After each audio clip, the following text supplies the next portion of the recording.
With us now is Jerry Appelstein, and his son Jason committed suicide years ago, and we're here to talk about the ways that we can make a difference in the lives of others to bring awareness and hopefully save some lives. Welcome to the show. I just have to say that's quite an opening. I've been introduced many times in my life for various reasons, but never the first sentence. Hi, this is Jerry. His son committed suicide. And we're laughing about it now, but it's a there's serious... more to me than that. Yes, there's so much more to you than that. But the reason that I wanted to get to the heart of the matter is that you had planned a wonderful fundraiser, not just in memory of your son Jason, but for many parents and for many spouses, for many families that found themselves with that challenging moment of realizing that their loved one was gone and they weren't coming back. A lot of times our show is all about happiness and joy. It's called Live It Up for a reason, right?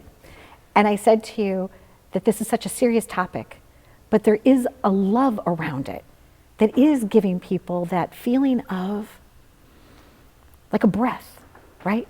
And together, collectively, the idea is that we were gonna raise funds, we're gonna have this wonderful dance event, but the dance event had to be canceled. And so I wanted to have you on the show anyway, because I felt like just by meeting you, people are going to have a healing in their heart. So yes, you've accomplished so many things in your life, right? You have been the top executive for major corporations. You've done so much in your life, but there was this moment that you lost your son. And Jason, so let's talk about how much you love him and why you decided that you wanted to do a fundraiser. So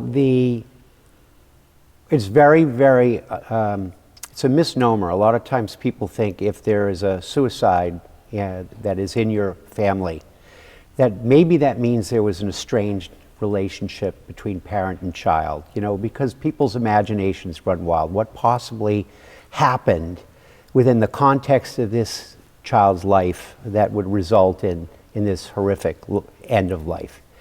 And the irony there is that it was probably the best relationship I've had in my life. I mean, we were buds. We rock climbed together. It was his passion. He took me scuba diving. He forced me into scuba diving in Hawaii that I didn't want to do, but he shamed me into it. He grew me as a person and helped me connect with activities that normally I would never even come close to. I wouldn't go bungee jumping or jumping out of planes. He was absolutely fearless. But so the relationship was ironclad and fantastic. So you already have the grief of loss as a parent, but on top of that, you have this intangible feeling of, what could I have done? How could I have prevented this? Because as people, we always feel like, the secret. If we just send out the energy to the world, we can affect and change the outcomes, right? This is how society has been talking to us.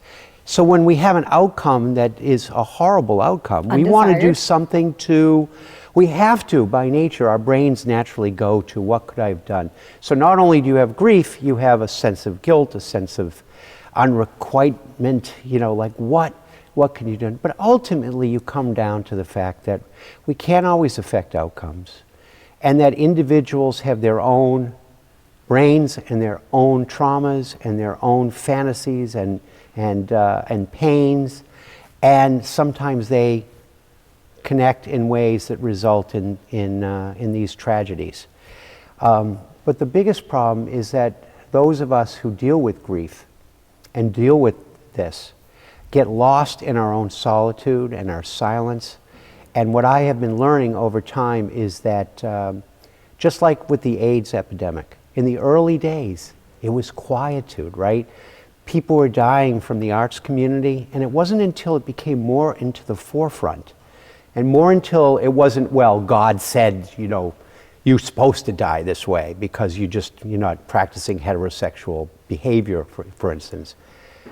Until it came into the open, we weren't, as a society, ready to address it and make significant strides in improving the outcomes and some of the health remedies. And I feel like the same, if you talk to the people at the American Foundation for Suicide Prevention, they'll tell you the same. Get it out of the darkness, bring it into the light, And then it's okay for people to talk about it. On the one hand, you get folks who feel relieved that they finally have an opportunity to share with community, to share with their friends. And I just thought, simply put, if we've shone some light on it, we might be able to help some people. And I was so excited when you said yes, that you would come on the show. You wrote a song for your son, and it talks about your connection with him, that connection of joy that you talked about, and who he is to you, right? And his essence. Right. So let's take a listen to that song.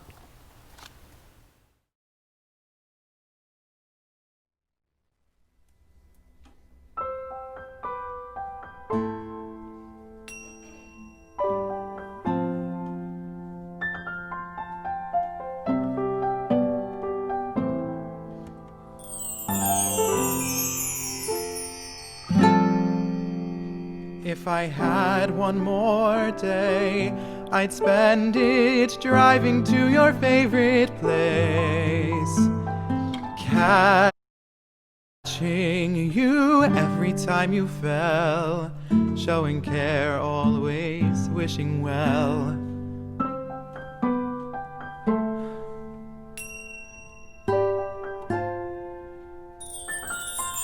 If I had one more hour, I'd make sure to ask about your secret dreams, hoping you might ease your mind, thinking that I could have helped in time.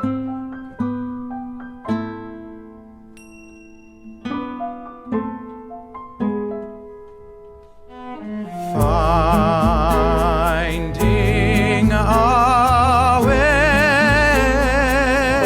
to share in the things you love, wondering if you know all of this from above. Silly to feel time will never waste away. Now it has stopped. Wish you had planned to stay.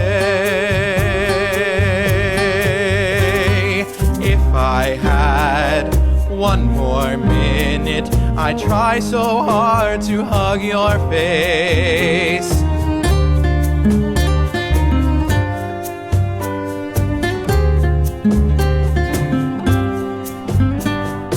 If I had one more minute, I try so hard to hug your face and say farewell, breaking away from those who would steal, listening well that you knew it was real.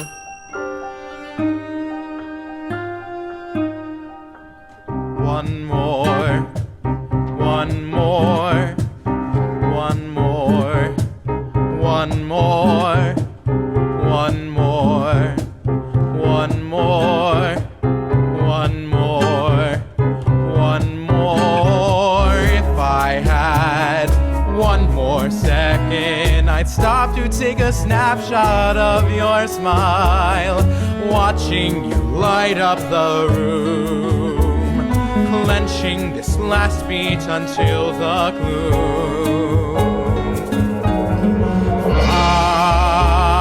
Finding a way to endure without your love, wondering if you know this up above. Finding a way to endure without your love, with you high above, with you high above.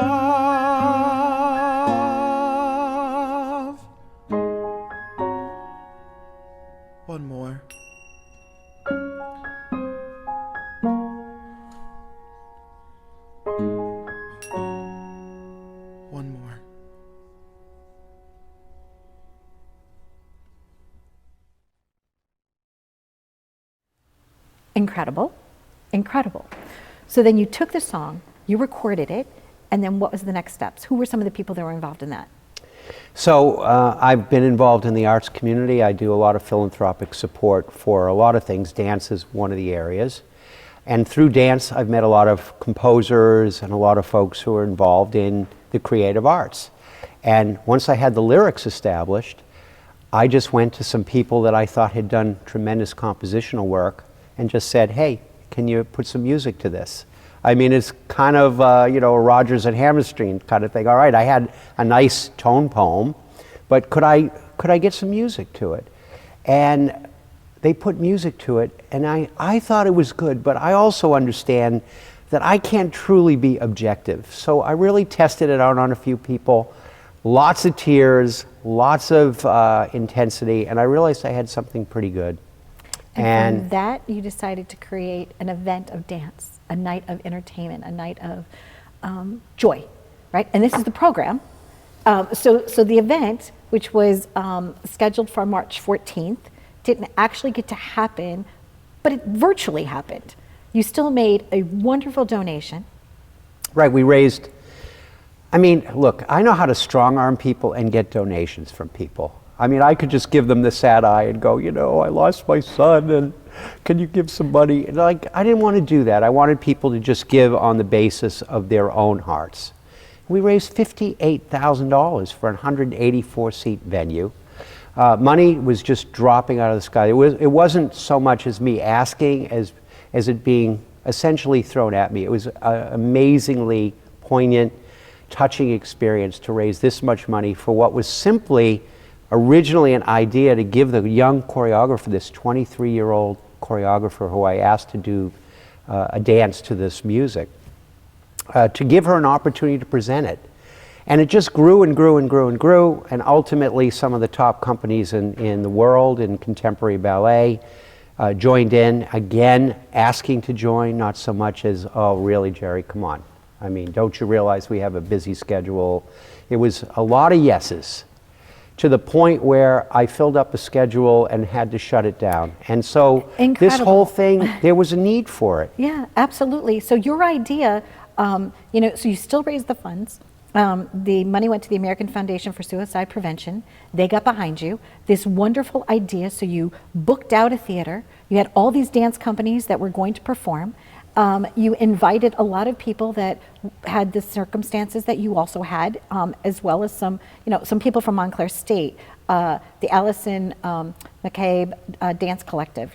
I mean, these are top-notch artists. So now that you've put this together and you have your song, and even though it didn't come to fruition because you had to cancel your own event. It still did great things, Jerry, and it's still going to continue to do great things.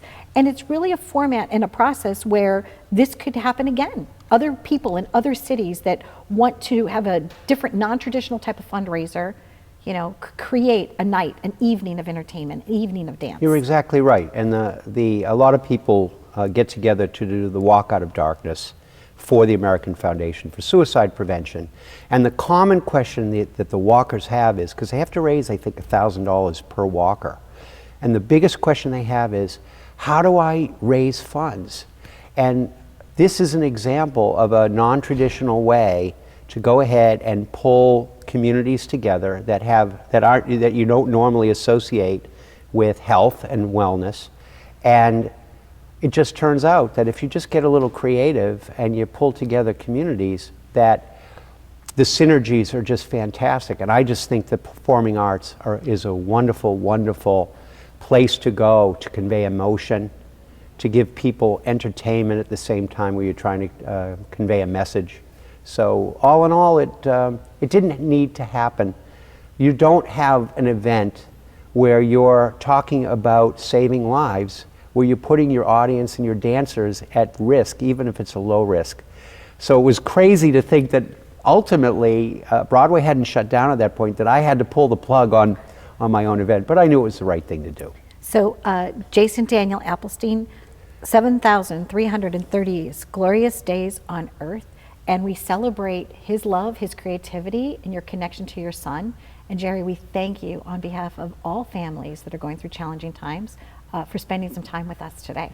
Well, thanks for having me. You're welcome. So please, we want to hear your stories. We're here to celebrate your life, to celebrate your memories of your loved ones. Feel free to reach out to us through our social media, and feel free to reach out to Jerry as well.